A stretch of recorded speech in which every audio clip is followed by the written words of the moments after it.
Hello everyone, আসসালামু আলাইকুম। পর্ব 4 এর এই শর্ট ভিডিওতে তোমাদের সবাইকে স্বাগতম জানাচ্ছি। আমরা মূলত অল্প একটু সময়ের মধ্যে দেখব যে পরন্ত বস্তুর ম্যাথগুলো কেমন হয়।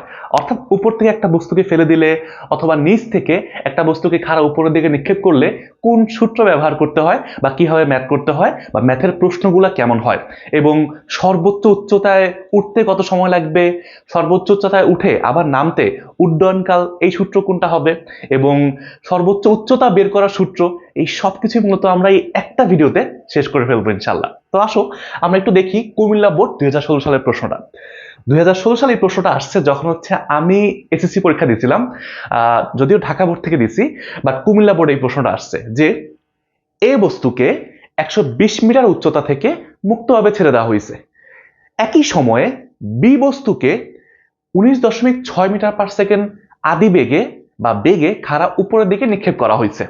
আমাকে বলছে যে ভূমি ছাড়া এই বস্তু দুইটা আর কি মিলিত হবে, অর্থাৎ এই যে আমি উপর থেকে ফেলে দিলাম আর নিচ থেকে উপরের দিকে মারলাম, মাঝামাঝি রাস্তার মাঝখানে কোনো জায়গায় ওতে দেখা হবে কিনা।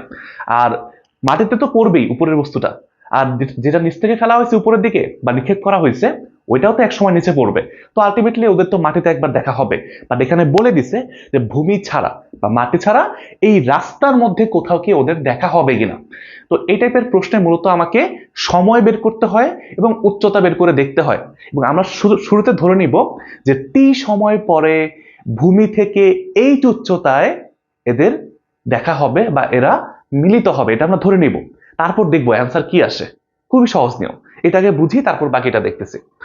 ভাইয়া প্রথমে একটু বলে রাখি, পরন্ত বস্তুর ক্ষেত্রে নতুন কোনো সূত্র নাই, জাস্ট অল্প একটু পার্থক্য আছে।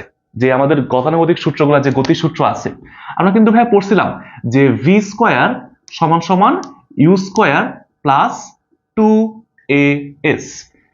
এইটা এখন হয়ে যাবে ভি স্কোয়ার সমান সমান ইউ স্কোয়ার প্লাস 2dh। বুঝতে পারছো? মেইন কথা হচ্ছে আগের সব সূত্রের মতোই থাকবে সবকিছু, বাট এ ত্বরণটার জায়গায় আমরা জি লিখবো। অভিকর্ষ ত্বরণ, পৃথিবীর অভিকর্ষ ত্বরণ জি, এবং এইটা পৃথিবীর জন্য ফিক্সড আমরা ধরে নিব 9.8। এটা যদি পরীক্ষায় নাও দেওয়া থাকে কোনো সমস্যা নেই, আমরা ধরে নিব। এবং এস এর জায়গায় আমরা লিখবো হাইট বা উচ্চতা। এই হচ্ছে পার্থক্য। এখন যদি কোনো একটা সূত্র এমন থাকে যে এস সমান সমান ইউটি প্লাস হাফ এটি স্কোয়ার, অর্থাৎ যেটা আমরা ত্বরণে চললে সমতল রাস্তায় গতির সূত্র ব্যবহার করছিলাম, ওইখানে আমরা এখন কি করব, এস এর জায়গায় এইচ আর ইউ আর ভি টি এগুলো আগের মতোই থাকবে। শুধু পার্থক্য হচ্ছে এখানে দেখো আবার এই যে এর জায়গায় জি হবে, বাকি সব আগের মতো। অর্থাৎ আমরা জাস্ট একটু মানে চেহারা পাল্টাইতেছি আর কি, জিনিস আগেরটাই আছে। ত্বরণ আছে বাট অভিকর্ষ ত্বরণ। তোমার দূরত্ব আছে বাট এটা আমরা কি করতেছি, উচ্চতা দিতেছি। মানে নর্মাল সমতল রাস্তায় দিতাম এস আর উপর নিচের সময় এইচ ইউজ করছি, এইচ গেল। সূত্র মোটামুটি বুঝছি, এখন একটু বুঝো ভাইয়া মিলিত হবে কিনা, দেখা হবে কিনা, এই টাইপের প্রশ্নে আমরা অলওয়েজ সমীকরণ বানায় সমাধান করব, সহজ হিসাব, যেমনটা করছিলাম বাঘ হরিণের ম্যাথে। তো ভাই চিন্তা করো তো, আমি যখনই কোনো একটা বস্তুকে উপর থেকে নিক্ষেপ করব, নিক্ষেপ বলতে কি মানে ছেড়ে দিব, জাস্ট মুক্তভাবে ফেলে দিব। নিক্ষেপ বলে আবার চাপ দেওয়া হয়, হ্যাঁ ওইটা নাই। মুক্তভাবে যখন ছেড়ে দিব, এ বস্তুর ক্ষেত্রে চিন্তা করো ভাই, একটু আমরা দেখি। এ বস্তুর ক্ষেত্রে ওর আদিবেগ থাকবে না, অর্থাৎ জাস্ট যখন ফেলে দেওয়া হয়, ছেড়ে দেওয়া হয় বা মুক্তভাবে পড়তে দেওয়া হয় তখন আদিবেগ শূন্য থাকে। আচ্ছা, আর যখন উপর থেকে বলে দেবে যে একটা উপর থেকেও নিক্ষেপ করা হয়েছে, তখন আদিবেগের একটা মান বলা থাকবে ওই ক্ষেত্রে। আচ্ছা, এরপরে কি বলছে, একটা চিত্র একটু বুঝি। ধর এটা মাটি, এই মাটি থেকে 120 মিটার উচ্চতায়, যে ফুল যে উচ্চতা হচ্ছে 120 মিটার, এবং এইখানে এ বস্তুটা ছিল, এখানে এ বস্তুটা ছিল এবং এইখানে বি বস্তুটাকে ছিল। বি বস্তুটাকে খাড়া উপরের দিকে নিক্ষেপ করা হয়েছে এই 19.6 মিটার পার সেকেন্ড বেগে, এবং এ বস্তুটাকে উপর থেকে জাস্ট ফেলে দেওয়া হয়েছে। আচ্ছা, তাহলে এই বস্তুটা নিচের দিকে পড়তেছে। আমাকে প্রশ্নে বলছে এরা এই মাঝখানের কোনো মানে এই পথের মধ্যে কোথাও দেখা হবে কিনা। তো আমরা ধরে নিব টি সময় পর ভূমি থেকে এই উচ্চতায়, অর্থাৎ এইখানে একটা জায়গায় ধরলাম আমরা, এই জায়গাটার মধ্যে এটা এইচ উচ্চতা, ভূমি থেকে, ভালো করে বুঝো, আমরা কি ধরছি, এই এইচটা হবে, যে এই এইচটা হবে, এইচ হচ্ছে ভূমি থেকে ধরবো, আমরা হিসাব করব ভূমি হতে উচ্চতা। তাহলে আমরা কি করছি, ধরে নিছি যে ভূমি থেকে এইচ উচ্চতায় টি সময় পর ওদের দেখা হবে বা ওরা মিলিত হবে। আচ্ছা, এখন তাহলে এ বস্তুর ক্ষেত্রে আমরা একটু হিসাব করি। এখানে আমরা চিন্তা করতেছি না, এখন এখানে দেখো তো, আমরা এখানে এ বস্তুর জন্য প্রথমে দেখি ওর আদিবেগ দেওয়া শূন্য আমরা ধরে নিছি, এবং অভিকর্ষ ত্বরণ জি আমরা মুখস্থ জানি 9.8। যদি প্রশ্নে অন্য কোনো মান না দেয়া থাকে আমরা এটা বসাই দিব। তাহলে ভাইয়া যেহেতু ত্বরণ আছে, তাহলে আমরা কি করবো, এখানে কোন সূত্র ব্যবহার করব, আমরা কিন্তু মোটামুটি উচ্চতাও জানি, বুঝছো ভাইয়া।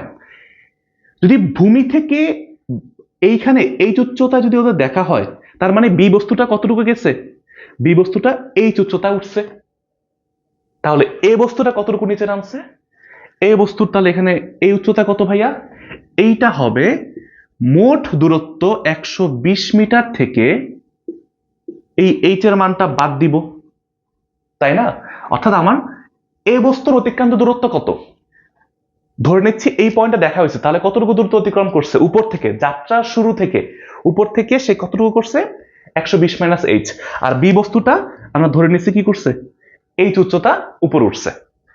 তাহলে এখন ভাই একটু চিন্তা করো, ঠান্ডা মাথায় চিন্তা করো, আমরা যখন সূত্র ইউজ করতাম ত্বরণের ক্ষেত্রে H is equal to U T plus half G T square, ভাইয়া এখানে আমরা এইচ এর মান আর জিটি টি এর মান বের করব, বাট এখানে দেখো এই এইচ মানে কি, এইচ মানে হচ্ছে উচ্চতা বোঝাচ্ছে, উচ্চতা, কিন্তু এই উচ্চতা মানে কি, এই বস্তুর যাত্রার শুরু থেকে শেষ পর্যন্ত ওর অতিক্রান্ত দূরত্ব হচ্ছে ওর উচ্চতা। এই বস্তুটা কতটুকু আসছে, এইখান থেকে এই পর্যন্ত আসছে কতটুকু, 120 মাইনাস এইচ। তার মানে এইচ এখানে আমরা এইচ প্রাইম দিয়ে বোঝাই একটু, কারণ দুটা এইচ সেম হয়ে যাবে না হলে। আমরা এইচ প্রাইমের মান বসাইতে পারি 120 মাইনাস এইচ। মেইন কথা বুঝছো, এই এইচটা কি সূর্যের এইচ, আর এটা হচ্ছে মান বসাইছি এইখান থেকে দেখে দেখে। এখন বাকিটা এখানে বসায় দাও, আদিবেগ তো ভাইয়া শূন্য, এই যে শূন্য, তার মানে এটা জিরো হয়ে যাবে, plus half into 9.8 into T square, ভাইয়া টির মান তো বের করবো, দেখে দিই তাহলে কত আসছে এখানে। আমরা এইচ এর মানটা এক পাশে রাখি, এইচ সমান সমান তোমার হচ্ছে 120 মাইনাস 4.9 টি স্কোয়ার, এটা হচ্ছে আমার 1 নাম্বার সমীকরণ। ভাইয়া জাস্ট সিম্পলি 2 আর 9.8 কাটাকাটি করলে 4.9 টি স্কোয়ার, এই দিক এদিক ওদিক করছি, তোমরা আস্তে আস্তে নিজের মতো করে করো, আর আমি একবারে করে ফেলছি। আচ্ছা, সেম ভাবে এবার বি বস্তুর জন্য চিন্তা করি। ভাইয়া বি বস্তুর জন্য কি হবে, বি বস্তুকে খাড়া উপরের দিকে নিক্ষেপ করা হয়েছে, মনে আছে? পরন্ত বস্তুর ক্ষেত্রে যখন উপর থেকে নিচে পড়ে তখন আমরা সূত্রের মধ্যে প্লাস দিতাম, আর যখন নিচ থেকে উপরের দিকে নিক্ষেপ করা হয়, অভিকর্ষ ত্বরণের বিপরীত দিকে নিক্ষেপ করা হয়।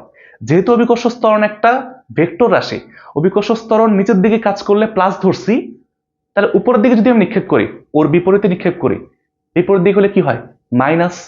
এই জন্য বি বস্তুকে আমরা উপরের দিকে নিক্ষেপ করছি না, বি বস্তুর অতিক্রান্ত দূরত্বের সূত্র হবে এইচ প্রাইম সমান সমান ইউটি প্লাস, মানে সূত্র মেন সূত্র হচ্ছে প্লাস ছিল, বাট এইখানে এই যে দেখো, এই যে সরি এটা না দিয়ে একটু আগে মেইনটা মানে একদম বেসিকটা বুঝো, তারপর আমরা ডিরেক্টলি লিখবো ইউটি প্লাস হাফ এই যে মাইনাস জি। বুঝছো কেন এই প্লাসটা, মানে এখন আমরা মাইনাস লিখবো, কারণ জি এর মানটা এখন কি উপরের দিকে, আমরা তাহলে মাইনাস জি হবে, তার মানে মাইনাসে প্লাস তখন মাইনাস হয়ে যায়।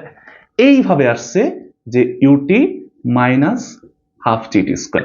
আমি জানি তোমরা ম্যাক্সিমাম এই জিনিসটা জানতা না যে কেন মাইনাস হয়, জাস্ট মুখস্থ করতা, কারণ জি এর মানটা মাইনাস ধরতে হয় উপরের দিকে, কারণ জি তো নিচের দিকে কাজ করে, আর নিচের দিকে প্লাস ধরছি, তাহলে উল্টা দিক কি হবে, মাইনাস। তাহলে ভাই এখন এই এইচ প্রাইম এখন কত হবে, বি বস্তুর উচ্চতা কত, এই যে ধরে নিছি আমরা ভূমি থেকে ও এইচ উচ্চতায় উঠবে, তার মানে এইখানে আমরা এইচ লিখতে পারি। এখন ভাই একটু মান বসাও, ভাইয়া বি বস্তুর আদিবেগ কত, আদিবেগ কিন্তু আছে, এবার শূন্য না, কিন্তু আদিবেগ যদি শূন্য হইতো তাহলে কোনো বস্তুকে অভিকর্ষ ত্বরণের বিপরীতে উপরে উঠানো যেত, পারবা কখনো বেগ ছাড়া উপরে উঠাইতে, তার মানে অবশ্যই আদিবেগ থাকতে হবে। বসাই দাও 19.6, আর এখানে টির মান আছে মাইনাস হাফ ইন্টু তোমার হচ্ছে 9.8 টি স্কোয়ার, বা ক্যালকুলেশন করলে এটা তুমি একবার লিখতে পারো, হাফ ইন্টু 9.8 কে কাটাকাটি করলে 4.9 আসে, 4.9। দেখো ভাইয়া, তুমি এখানে একটা সূত্র পাইছো, এখানে একটা সূত্র পাইছো, তো সিম্পলি চিন্তা করো তো ভাইয়া, এটা আমরা সূত্র বলতে সমীকরণ আর কি, সূত্রটা সমীকরণ। হ্যাঁ দেখো তো, 1 আর 2 সমীকরণের দিকে একটু ভালো করে তাকাও। সমীকরণের এই যে বাম পাশে দুইটাই সেম, এটাও এইচ, এইটাও এইচ, তার মানে আমরা বলতে পারি সমীকরণের ডান পাশেও তোমার সমান হবে। কেমন? যদি এ সমান সমান বি হয় আর এ সমান সমান সি হয়, তাহলে কি বলতে পারি না ভাইয়া বি সমান সমান সি, কারণ সমীকরণের বাম পাশে দুটো সমান, তাহলে ডান পাশের গুলো সমান হবে, সিম্পল। ওই জায়গা থেকে, এটা না লিখি পরে আবার প্যাচ লাগিয়ে ফেলবা, ওই জায়গা থেকে এই যে আমরা এখন লিখতে পারি যে এই ডান পাশ দুইটা সমান, অর্থাৎ এই যে এই অংশটা আর এই অংশটা এরা হচ্ছে পরস্পর সমান। আচ্ছা, এখানে হ্যাঁ একটু দাগ দিয়ে লিখে দিই। দেখো তার সমান মানে কি ভাইয়া, একটু লেখো, 120 মাইনাস 4.9 স্কোয়ার সমান সমান 19.6 মাইনাস 4.9 টি স্কোয়ার। কোথেকে পাইলাম? 1 ও 2 হতে। একটু লিখে দিতে পারো সাইড নোট। এখন একটু ক্যালকুলেশন করে দেখো তো, এই পাশে মাইনাস 4.9 টি স্কোয়ার, এই পাশে মাইনাস 4.9 টি স্কোয়ার, তুমি যেভাবে চিন্তা করো দুই পাশ থেকে একই রকম তাহলে কাটাকাটি করা যায়, অথবা এই মাইনাস 4.9 কে এই পাশে নিয়ে আসলে কি হবে, প্লাস 4.9 টি স্কোয়ার, কাটাকাটি 0 হয়ে যাবে। তো তুমি একবারও লিখতে পারো, ভেঙে ভেঙেও লিখতে পারো, তোমার যেভাবে ইচ্ছা। তাহলে এখান থেকে ভাই টির মানটা বের করতে পারবা না? টি সমান সমান কত আসে দেখো তো, 120 কে 19.6 দিয়ে ভাগ করে দাও, যেটা আসবে ওইটা হচ্ছে আমার অ্যান্সার, অর্থাৎ টির মান তুমি পেয়ে যাবা, টির মানটা প্লাস আসছে। এখন আসো তোমাদেরকে একটু বুঝাই। অনেকেই তোমরা এই পর্যন্ত করে শেষ করে ফেলছো বা শেষ করে ফেলবা যখন প্র্যাকটিস করতে যাবা, ভুল করবা। এই ম্যাথের ক্ষেত্রে দুইটা মানই বের করে দেখতে হয় যে দুইটাই প্লাস আসে কিনা। টির মান তোমার হচ্ছে প্লাস আসছে, ঠিক আছে, অ্যান্সার শেষ হয় নাই। তুমি বলতে পারবা না যে কথার কথা তোমার হচ্ছে কত 6 সেকেন্ড পরে দেখা হবে ওদের, এটা তুমি বলতে পারবা না। তোমাকে দেখতে হবে উচ্চতার মান কত আসে। তোমাকে এখন যে কোনো একটা এইচ বাইর করতে হবে। তোমাকে হচ্ছে এই যে সমীকরণ 1 অথবা 2 টি এর মানটা বসায় এইচ এর মানটা বের করতে হবে। তুমি এখন লিখবা যে টি এর মান, একটু এই পাশে সবকিছু এগুলো লেখা হয়েছে ভাইয়া, মোটামুটি বুঝছো, একটু এটা মুছে দিই, হ্যাঁ তাহলে এখানে লিখতে পারবো আর কি। আচ্ছা দেখো, টির মান একটা পাইছো, কথার কথা 6 something, 6.02 বা 0 বা যে কোনো একটা মান পাইছো, ক্যালকুলেশন করে দেখবা। টির মান একটা ধরো পাইছো 6 পয়েন্ট, কথার কথা 6 পয়েন্ট তোমার হচ্ছে 05 পাইছো, কথার কথা, অর্থাৎ 6 সেকেন্ড পরে দেখা হইতে পারে। এখন দেখি উচ্চতা কত আসে। আমি টি এর মান কথার কথা আমি এখানে একে বসিয়ে পাই, হ্যাঁ একে বসিয়ে পাই, টি এর মান যেটা একে বসালে কি হবে ভাইয়া, তুমি এইচ এর মানটা পাবা না। এইচ সমান সমান কত হয়, 120 মাইনাস 4.9 ইন্টু তোমার হচ্ছে টির মানটা বসাও, টি স্কোয়ার, এখানে জাস্ট মানটা বসায় দাও, 4.9 ইন্টু টি হচ্ছে মনে করো 6.05, ঠিক আছে, স্কোয়ার করো। হ্যাঁ তুমি যদি এখানে গুণ করে দেখো, দেখবা 6 কে স্কোয়ার করলে হয় 36, 36 কে যদি অলমোস্ট 5 দিয়ে গুণ করো কত আসে, 180 হয়ে যায়। আর এখানে কত আছে, 120। ভাইয়া আমি আনুমানিক একটা গুণ করতেছি, হ্যাঁ তোমরা পরে ক্যালকুলেশন করে নিও। তাহলে এখানে আনুমানিক 180-র মতো যদি হয়, এখানে আনুমানিক 60 মিটার, আর এটা কি প্লাস হইলো? 120 থেকে 180 বিয়োগ করলে কত হয়, 120 থেকে 180 বিয়োগ করলে হয় -60 মিটার। বুঝছো? উচ্চতার মান -60 হইতে পারে, হইতে পারে। -60 মানে কি, তোমার মাটির নিচে চলে যাবে। এই রাস্তার মধ্যে যে তোমার যে রাস্তা দেখাইছিলাম, চিত্র দেখাইছিলাম, চিত্রের মধ্যে এই 120 মিটারের মধ্যে কোথাও এদের দেখা হবে না। এইচ এর মান -60, যেটা সম্ভব না, তার মানে সম্ভব না, অর্থাৎ দেখা হবে না। এখন যারা শুধু শুধু সময় দিয়ে তারপর অ্যান্সার করে আসবে যে হ্যাঁ 6 সেকেন্ড পরে তাদের দেখা হবে, হবে না। তাহলে এই ম্যাথের ক্ষেত্রে কি করব আমরা? প্রথমে খুব সিম্পলি আমরা সময়ের মানটা বের করব। দেখব সময়ের মান প্লাস আসছে নাকি মাইনাস আসছে। প্লাস আসলে আমরা কি করব? তারপর উচ্চতার মান বের করব। আর যদি এমন হয় সময়ের মান মাইনাস আসছে, তাহলে তো আগেই বাদ, তাহলে দেখা হবেই না। আর যদি সময়ের মান প্লাস আসে, তাহলে আরেকবার চেক করব উচ্চতার মান বের করে। উচ্চতার মানও যদি প্লাস আসতো, তাহলে আমরা বলে দিতাম যে 120 মিটারের মধ্যে এই উচ্চতায়, ভূমি থেকে এই উচ্চতায় তোমার হচ্ছে ওদের দেখা হবে বা মিলিত হবে। আর যেহেতু মাইনাস আসছে, এটা সম্ভব না, তার মানে এই 120 মিটার যে রেঞ্জটা ছিল, এই যে উচ্চতা 120 মিটার উচ্চতা, এর মধ্যে ভূমি থেকে এই রাস্তার মধ্যে ওদের কোনো দেখা সাক্ষাৎ হবে না বা ওরা মিলিত হবে না। জোসনা, বুঝতে পারছো? এটা হচ্ছে মেইন কথা। খুব সিম্পল। পরন্ত বস্তুর জন্য একটা সমীকরণ বানাবা, নিক্ষিপ্ত বস্তুর জন্য একটা সমীকরণ বানাবা, সমাধান করে দেখবা টি এবং এইচ এর মান দুইটাই কি প্লাস আসছে কিনা, তাহলে মিলিত হবে। আর যদি যে কোনো একটা মাইনাস আসে, মিলিত হবে না। শেষ? বুঝছি। এখন আসো, মোটামুটি আমরা এটা আইডিয়া দিয়ে ফেলছি। আমরা একটু তোমার হচ্ছে সর্বোচ্চ উচ্চতার যে কনসেপ্টটা, এটা দেখি। এটা এই ম্যাথের মধ্যে পড়ে না, মানে এই সৃজনশীলের সাথে না, বাট পরন্ত বস্তুর ম্যাথে তোমাদের প্রায় তোমাদের সিকিউতে আসে এই টপিকটা। আমরা বেসিকটা ক্লিয়ার করব যে সর্বোচ্চ উচ্চতায় উঠতে সময় কত বা সর্বোচ্চ উচ্চতা কত, আগে এটা বের করি। এটা মানে কি? কোন একটা নিক্ষিপ্ত বস্তু ভূমি থেকে একটা বস্তুকে যদি উপরের দিকে নিক্ষেপ করো, কথার কথা তুমি হচ্ছে 20 মিটার/সেকেন্ড বেগে একটা বস্তুকে খারাপ উপরের দিকে নিক্ষেপ করছো, ভাই এটা তো এক সময় উঠতে উঠতে উঠতে উঠতে উঠতে একটা জায়গায় এসে থামবে। কোন একটা বল বা তোমার হাতে যে ফোনটা আছে উপরের দিকে একটু মারো তো, একটা জায়গায় উঠে থামবে, তারপর আবার কি নিচে পড়া শুরু করবে। যেই জায়গায় দিয়ে থামছে ওইটাই হচ্ছে ওর সর্বোচ্চ উচ্চতা। ভূমি থেকে এটাকে বলা হয় বড় হাতের এইচ, বা সর্বোচ্চ উচ্চতা বা হাইয়েস্ট তোমার হচ্ছে হাইট বা ম্যাক্সিমাম হাইট। এই সর্বোচ্চ উচ্চতার ক্ষেত্রে তোমার ম্যাথগুলো কিভাবে করতে হয় ভাইয়া, একটু মনে রাখবা। সর্বোচ্চ উচ্চতায় ওঠার শর্ত হচ্ছে শেষ বেগ শূন্য। আদিবেগ তো থাকবে অবশ্যই, বাট যখনই বেগ শূন্য হবে তখনই তো সে থামবে, তারপর আবার সে নিচে পড়া শুরু করবে। তার মানে সর্বোচ্চ উচ্চতার সূত্র কি বা শর্ত কি? শেষ বেগ শূন্য হইতে হবে। তার মানে এই যে ভি স্কোয়ার সমান সমান ইউ স্কোয়ার মাইনাস 2gh। ভাইয়া মাইনাস কেন দিলাম? নিক্ষিপ্ত বস্তুর ক্ষেত্রে মাইনাস সব সূত্রের ক্ষেত্রে, আর পরন্ত বস্তুর ক্ষেত্রে প্লাস। এখন ভাইয়া তুমি যদি ভির মানটা শূন্য বসাও, কারণ শর্ত কি সর্বোচ্চ উচ্চতায় শেষ বেগ শূন্য, এটা হচ্ছে বেসিক। সমান সমান তাহলে দাও ইউ স্কোয়ার মাইনাস 2gh লেখো। অতএব এইচ এর মানটা কত? U square divide by 2g। এটা হচ্ছে সর্বোচ্চ উচ্চতা ওঠার সূত্র। তোমরা অনেকে এইটা মুখস্থ করো, বাট কিভাবে আসছে, কেন আসছে শেষ বেগ যে শূন্য, এগুলো তোমরা বুঝো না, জানো না। আদিবেগ স্কোয়ার ডিভাইড বাই 2 ইন্টু অভিকর্ষ ত্বরণ, সিম্পল। আচ্ছা, এবার আসো আমরা হচ্ছে সর্বোচ্চ উচ্চতায় উঠতে সময় লাগবে কত। সেম, এই যে সর্বোচ্চ উচ্চতায় উঠবে এবং এই যে এখান থেকে যে এখানে যাবে, এই সময়টা কত?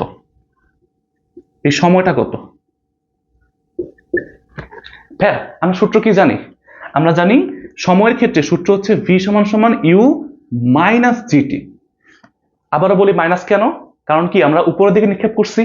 তাহলে ভাই এখন আমি তো বললামই সর্বোচ্চ উচ্চতার কনসেপ্টেই শেষ বেগ শূন্য হইতে হবে। তার মানে শেষ বেগটা ফিক্সড, শূন্য যদি বসাও, 0 সমান সমান ইউ মাইনাস জিটি। অতএব এই যে সর্বোচ্চ উচ্চতার যে সময় টি সমান সমান ইউ ডিভাইড বাই জি। তোমরা অনেকেই এটা মুখস্থ করছো, বাট কিভাবে আসছে জানো না। আশা করি এখন বুঝতে পারছো। আদিবেগ বসাবা, 9.8 দিয়ে ভাগ করে দিবা পৃথিবীর ক্ষেত্রে, শেষ। এখন আরেকটা লাস্ট একটা প্রশ্ন, যে উড্ডয়ন কাল কত বা বিচরণ কাল কত, অর্থাৎ বস্তুটা ভূমি থেকে উপরে ওঠার পরে আবার কখন, না একটু পরে, ভূমি থেকে ওঠার পরে আবার কখন সে হচ্ছে মাটিতে ফেরত আসবে, এই জিনিসটা আমরা হচ্ছে একটু জাস্ট বোঝার চেষ্টা করব। একদম সহজ ভাই। একটা বস্তুকে যখন উপরের দিকে তোমার হচ্ছে নিক্ষেপ করা হয় যেই সময় লাগে, যদি বাতাসের কোনো বাধা না থাকে, ভাই আমরা যত ম্যাথ করতেছি সবগুলোতে কিন্তু বাতাসের বাধা উপেক্ষা করে বা কোনো রকম ঘর্ষণ বাধা কিচ্ছু নাই, তাহলে উপরে উঠতে যে সময় লাগবে নিচে নামতে তো ভাই সেই সময় লাগবে। উপরে উঠতে যদি টি লাগে, নিচে নামতে কি লাগবে, আবার টি সময় লাগবে। তাহলে মোট বিচরণ কাল কত? বিচরণ মানে কি, সে ভূমি থেকে উপরে উঠলো আবার নিচে নামলো, মোট সময়টা কত? মোট সময়টা কত? খুব সিম্পল, এই জিনিসটা হচ্ছে আমরা জাস্ট যোগ করে দিব দুটো সময়। উপরে উঠতে সময় লাগে এইটা, সর্বোচ্চ উচ্চতায় উঠতে সময় লাগে এইটা, নামতে কত সময় লাগবে? নামতে কি ভাই একই সময় লাগবে না? নামতে কি আবার ইউ বাই জি লাগবে। তাহলে মোট তোমার যদি বলি সময়টা কত, উঠানামা করতে বা বিচরণ কাল হবে এ দুটো যোগ, অর্থাৎ এখানে না লিখি, একটু পাশে লিখি। অতএব বিচরণ কাল, বিচরণ কাল বা উড্ডয়ন কাল, বিচরণ কাল বা উড্ডয়ন কালের ক্ষেত্রে টির মানটা হবে 2u ডিভাইড বাই জি। আমরা কিন্তু এটাও মুখস্থ করছি, বাট এখন জাস্ট কি করছে, একটু তোমার হচ্ছে যোগ করে দিছে বা বুঝে নিছে কিভাবে আসলো। ইউ বাই জি যোগ ইউ বাই জি, যোগ করো, জি কমন না উপরে দাও, তোমার হচ্ছে নিচে যদি জি কমন যায় তাহলে উপরে কি U plus U, two U ভাগ জি। এটা হচ্ছে আমার বিচরণ কাল বা তোমার হচ্ছে কি বলে উড্ডয়ন কালের সূত্র, বা কতক্ষণ সময় ধরে বস্তুটা ভাসমান অবস্থায় থাকবে, শূন্যে থাকবে, যেটাই বলুক ভাইয়া সেম উত্তর, সেম কনসেপ্ট, জাস্ট একটু বুঝে বুঝে অ্যান্সারটা করতে হয় যে শেষ বেগটা শূন্য হবে। এইভাবে যদি ভাইয়া তোমরা বাকি যত ম্যাথ আছে করো বা প্র্যাকটিস করো, দেখবা অলমোস্ট এই টাইপের মধ্যেই পড়বে, খালি সূত্রগুলো ডিফারেন্ট হবে, এক এক সময় এক একটা মান বের করতে বলবে, এটাই। তো আশা করি তোমরা বুঝতে পারছো, আমরা কিন্তু পরন্ত বস্তুর সূত্র দিয়ে ম্যাথ করলাম, আমরা হচ্ছে সর্বোচ্চ উচ্চতা, সময়, বিচরণকাল সবকিছু মোটামুটি দেখছি, একটু বাসায় প্র্যাকটিস করো। দেখা হবে ইনশাল্লাহ অন্য কোনো ক্লাসে। আল্লাহ হাফেজ।